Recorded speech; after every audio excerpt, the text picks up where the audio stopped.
Games! We all love them, we all play them, we all think about them a lot, but sometimes, man, sometimes we really do them dirty. Got your attention? Disclaimer, some hot takes may appear, so prepare your keyboards, my fellow warriors, and let me know which ones you agree or disagree with. Most, if not all of these are personal, but there's no doubt some of you might find these relatable. Let's begin. Early access. It's not in the game. The first thing I wanted to talk about is not buying early access games.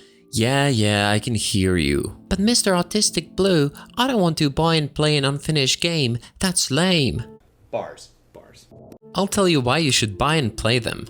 First, they're always cheaper in the early access stage, so if you were already determined to buy the game on release, this would save you some money. Second, you can participate in making the game better. One day on your deathbed, you could tell your grandchildren, "You know, kids, back in my days I played Baldur's Gate 3 early access and provided tons of feedback, and that game got a Game of the Year award thanks to me." And as your soul is ready to sail into the eternal sunset, your grandson asks if you were there for Skibidi Toilet, which makes you use your last death defiance to slap the living shit out of him. Okay Google, tell me where to find Gloves of Teleportation in Divinity 2. Find it yourself. This one always rubs me the wrong way. Usually the games that are dearest to us are the ones that provide some kind of challenge. And sometimes, some of us abuse guides and YouTube videos whenever things are unclear. To make things clear, I believe everyone can play the way they want to. I just personally refuse to use help unless I cannot progress the game and I've already tried to escape for an hour or two. As for finding the side stuff, I personally like to explore the games, and if I find something, great, and if not, it's really not a big deal. And this allows me to have my freedom and still not feel the burden of a completionist.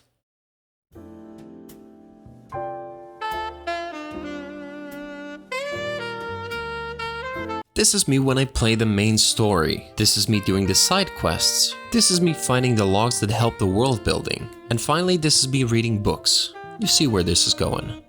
I know many of you are guilty of the same thing. As soon as NPCs open their mouth, your reaction is, "Your mouth is moving a lot like a rat. Yappa, yappa, yappa, yappa. Shut it, please."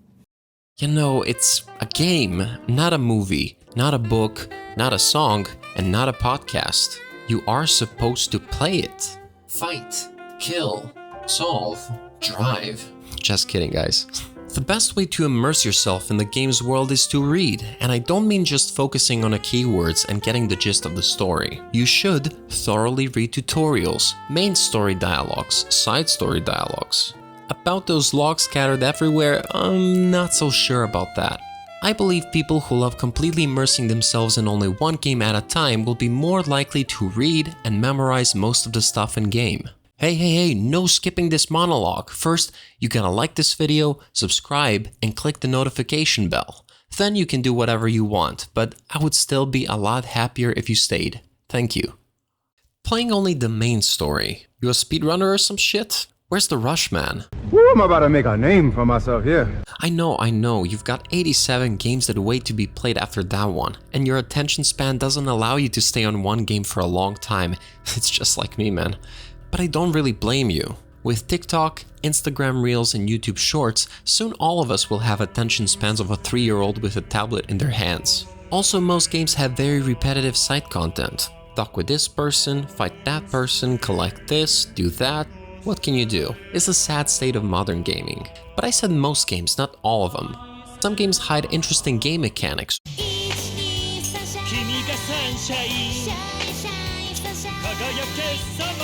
or gear, or actually interesting side missions. I'm not saying you should force yourself to do every piece of side content, or even worse, chase a platinum trophy, but just give them a shot once, will ya?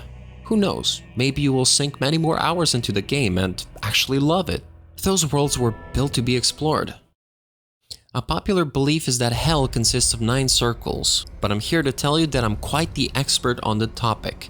And I have a revelation for you. There is a 10th circle. Also, I will tell you it's reserved for gamers who pay for cosmetics and items with real money. Not only you're giving yourself an unfair advantage over other players, but you're also telling greedy gaming companies that you're willing to spend more than what the game costs, making the whole shebang that we call gaming harder for everyone unwilling or unable to spend more money. But hey, it's your money, and you can do whatever you want with it, right?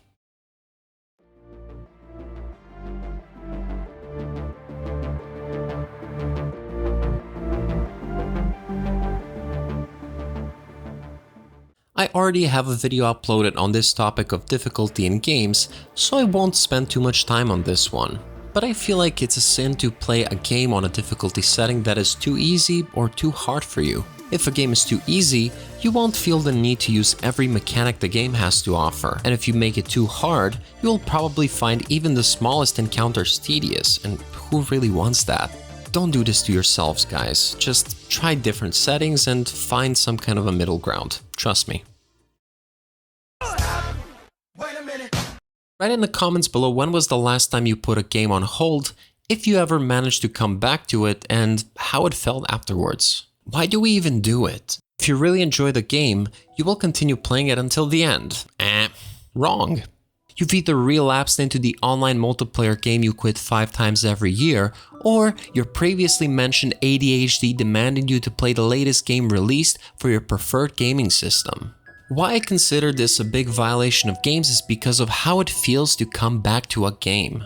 You either forgot the story, game mechanics, controls, or all of the above. And even a couple of minutes after getting back into it might feel like a mistake, and it might result in putting the game down again. It's like that one Simpsons episode where Grandpa goes to a brothel and sees Bart working there only to leave right away.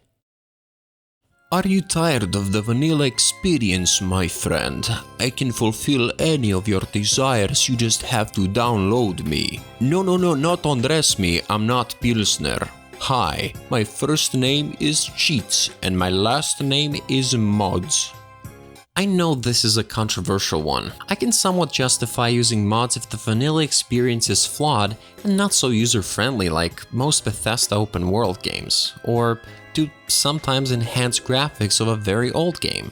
But when it comes to cheats, to me it feels like watching a movie but skipping it to the very end. Let me explain. You're willingly giving up the thrill of a challenge so you could just either mindlessly dominate your enemies or wrap things up. What's the point of infinite ammo if there's no longer the feeling that you need to survive?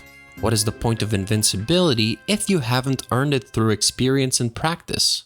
Child version of me used cheats in GTA games when things got too hard or I didn't understand what to do because of a language barrier. But the current me could never. Mom, what are we having for lunch? Why do you need to know, Steve? You haven't finished your breakfast yet. NANI? Here we go again. I know I used the word backlog way too many times during my other videos, but it just goes to show how much importance I give it, especially because for me personally, it's always in my mind no matter what I currently play. And to be frank, I think it would be reasonable to think less about it if we managed to make our backlog smaller. But no, we have to check the summer sale out and buy discounted games. We have to add newly released games that everybody is giving 9s and 10s to, even though it doesn't look like your cup of tea. We have to buy a new console that we don't really need. With the current state of affairs, we can't even be sure for how long we will actually, quote-unquote, own the games we buy, so we want to play everything and we want it now.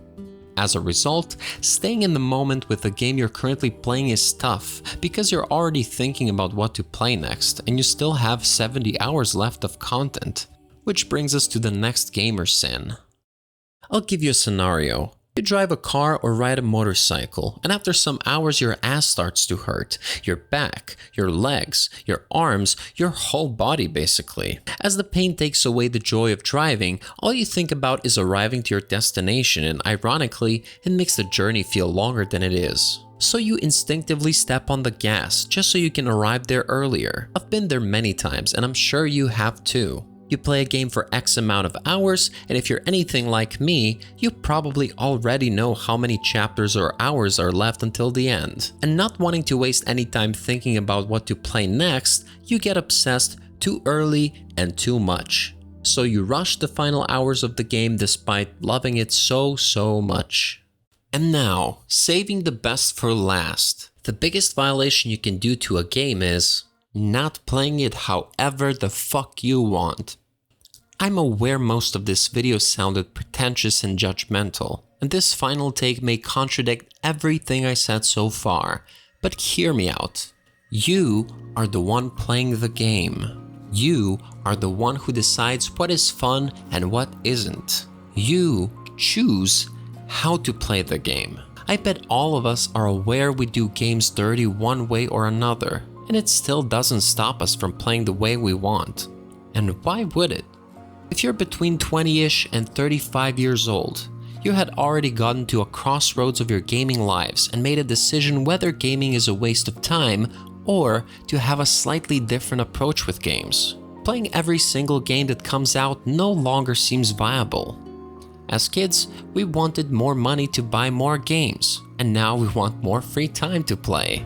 Unless I, by some miracle, make it big on YouTube and can afford to play more, I will be a bit pickier on the games I start, and I will be more likely to drop them if I just don't feel them. Making YouTube videos gave me an opportunity to stop and think more, to analyze how I feel after finishing or just playing a game, and to become at least a bit more aware of the things I do right and wrong. Gaming is a wonderful hobby that I love talking about. And despite it being plagued by greedy corpo practices and borderline predatory systems taking place, the best we can do is load the game and have fun. I'm grateful that a platform like YouTube exists so I can share my insights, and I'm even more grateful to those who tune in. Thank you again for watching. Please make sure you leave a comment below with your thoughts on the topic. Also, if you liked the video, leave a like, subscribe for more gaming content, and click that notification bell because I'm just getting started. Ciao.